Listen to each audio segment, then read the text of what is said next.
Hi friends, welcome back. எல்லாரும் எப்படி இருக்கீங்க? சோ இன்னைக்கு நம்ம பார்க்க போற பதிவு உங்களுக்கு டைட்டில்ல பார்த்தாலே தெரிஞ்சிருக்கும் फ्रेंड्स. ஆமா, பச்சை கற்பூரத்தோட பெனிஃபிட்ஸ் பத்தி தான் பார்க்க போறோம். சோ பெரும்பாலும் பூஜைக்கு அதிக அளவுல பயன்படுத்தக்கூடிய ஒரு பொருள் பாத்தீங்கன்னா இந்த பச்சை கற்பூரமும் ஒண்ணு. இதோட தன்மையை பாத்தீங்கன்னா பண வரவு அதிகமா ஈர்த்து கொடுக்கும் அப்படின்னு சொல்லுவாங்க. அது மட்டும் இல்லாம நல்ல ஒரு வீட்ல ஒரு நல்ல நறுமணமும் இருக்கனால அந்த பாசிட்டிவ் வைப் எப்பயுமே வீட்ல இருந்துட்டே இருக்கும் फ्रेंड्स. நம்மளால எந்த அளவுக்கு பச்சை கற்பூரத்தை பயன்படுத்த முடியுதோ அது அந்த அளவுக்கு நம்ம வந்து பூஜை அறையிலும் சரி வீட்டில் எல்லா இடங்களையுமே நம்ம பயன்படுத்தும் போது அந்த மாற்றத்தை கண்டிப்பாக நம்மளால உணர முடியும். ஸோ நிறைய பேருக்கு இன்னமும் வந்து பச்சை கற்பூரத்துக்கும் நம்ம சாதாரணமாக தீபாராதனை காமிக்கிறதுக்கு பயன்படுத்தக்கூடிய கற்பூரத்துக்கும் வித்தியாசம் தெரியாமல் இருக்கீங்க. ஏன்னா ஷாப்க்கு வரும்போது இந்த கன்ஃபியூஷனும் ஒரு சிலர் வந்து கேட்குறீங்க ஃப்ரெண்ட்ஸ். இப்போ என் கையில் இருக்கீங்களா, இதுதான் பச்சை கற்பூரம். இது வந்து உங்களுக்கு பார்த்தீங்கன்னா நல்ல ஒரு கிறிஸ்டல் ஃபார்மாக ஒரு பளபளப்பு தன்மையோட இருக்கும். அது சாதாரணமாக நம்ம தீபாராதனைக்கு காமிக்கக்கூடிய அந்த கற்பூரம் வந்து பார்த்தீங்கன்னா உங்களுக்கு மெழுகு போல நல்லா ரொம்ப ஒயிட் கலரில் இருக்க மாதிரி இருக்கும் ஃப்ரெண்ட்ஸ். ஆனால் சமையலுக்கும் சரி இல்லை நம்ம இந்த மாதிரி பூஜைகளில் பெரும்பாலும் பயன்படுத்தக்கூடிய ஒரு விஷயம் பார்த்தீங்கன்னா இந்த பச்சை கற்பூரத்தை தான் பயன்படுத்துவாங்க. கோயில்கள்லையும் பெருமாள் கோயிலாகட்டும் மகாலட்சுமி தாயார் இருக்கக்கூடிய இடங்களையும் சரி அதிக அளவில் இந்த பச்சை கற்பூரத்தை வந்து பயன்படுத்துவாங்க ஃப்ரெண்ட்ஸ். ஏன்னா இதை பயன்படுத்தும் போது அந்த பண ஈர்ப்பு விஷயங்கிறதும் ரொம்ப சிறப்பாக இருக்கும் அப்படின்னு சொல்லுவாங்க. அது உண்மைதான். இப்போலாம் சமீப காலத்தில் நான் அதிக அளவில் வந்து இந்த பச்சை கற்பூரத்தை வந்து பயன்படுத்திட்டு இருக்கேன். இங்கே தான் பயன்படுத்தணும் அப்படிங்கிறது இல்லை ஃப்ரெண்ட்ஸ். நம்ம தீபம் ஏற்றக்கூடிய இடம் சரி, நம்ம பூஜை அறையில் எல்லா இடங்கள்லையுமே நம்ம அங்கங்கே சிறு சிறு துண்டுகளாக வந்து வச்சு விடலாம்.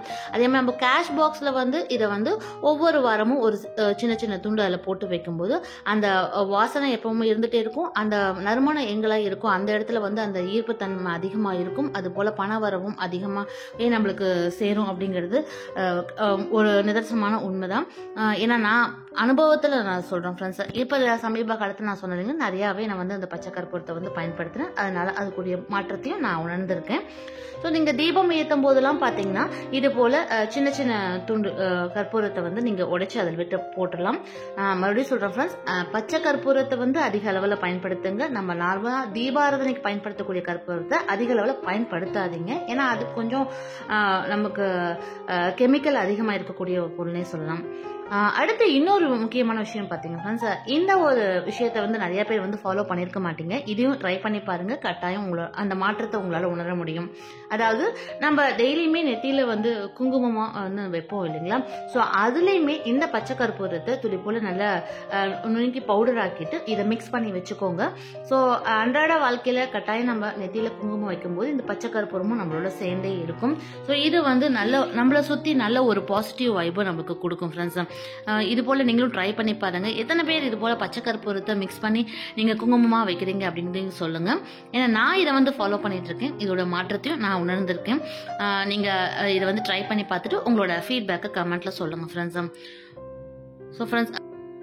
ஸோ ஃப்ரெண்ட்ஸ், ஒவ்வொரு வார வெள்ளிக்கிழமை நாட்களையும் சரி இல்லை தினந்தோறும் நம்ம தீபம் ஏற்றும் போதும் இந்த பச்சை கற்பூரத்தை நம்ம சேர்த்துக்கும் போது நல்ல ஒரு பாசிட்டிவிட்டி நம்மளை சுற்றி உருவாக்கி கொடுக்கும். ஸோ அதனால் அன்றாட வாழ்க்கையிலுமே நம்ம இந்த பச்சை கற்பூரத்தை அதிக அளவில் பயன்பாட்டில் வச்சுக்கலாம். ஸோ உண்மையான உழைப்பும் தெய்வ பக்தியும் இருக்கும்போது வாழ்க்கையில் நல்ல ஒரு முன்னேற்றம் நம்மளால் அடைய முடியும். ஸோ நீங்களும் இதை ட்ரை பண்ணி பாருங்கள் ஃப்ரெண்ட்ஸ். ஃப்ரெண்ட்ஸ், இன்னைக்கு பார்த்த இந்த குட்டி டிப்ஸ் கண்டிப்பாக உங்களுக்கு பிடிச்சிருக்கும், ரொம்ப யூஸ்ஃபுல்லாக இருக்கும்னு நினைக்கிறேன். மீண்டும் அடுத்த நல்ல ஒரு யூஸ்ஃபுல்லான வீடியோவில் உங்களை வந்து சந்திக்கிறேன். நன்றி.